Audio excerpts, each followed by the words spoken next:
So I have this old monitor, it's probably 10 years old, this X2gen, whatever you want to call it, that has this power adapter brick that has a bit of an issue with the connector. It's kind of loose in the housing, so I wanted to kind of take it apart, see if I could get a temporary solution, so at least I could use the monitor temporarily. And in doing so, I did it the wrong way and found out the right way, so I wanted to share this with some others.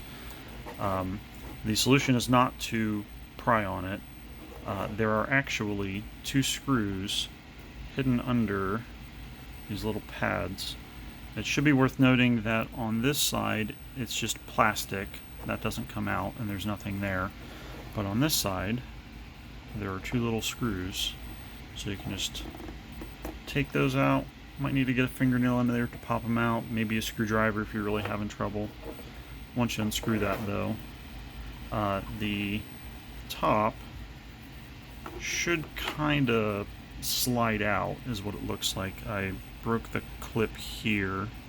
This one's mostly broken, and that's over here on this side, so that'll have to kind of probably pry up like that, and it should lift out, so that way you don't break the screw retention pieces there, which is what I did.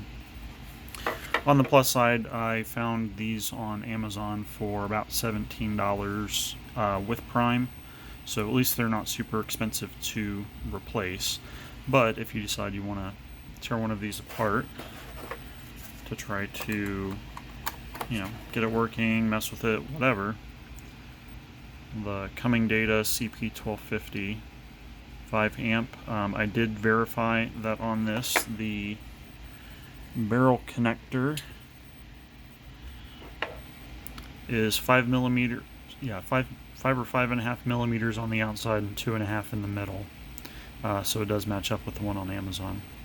So if you decide you want to mess around with this, just a heads up that some of the generic, oh, it's just glued shut and you can just pry it apart or use some something to soften up the glue.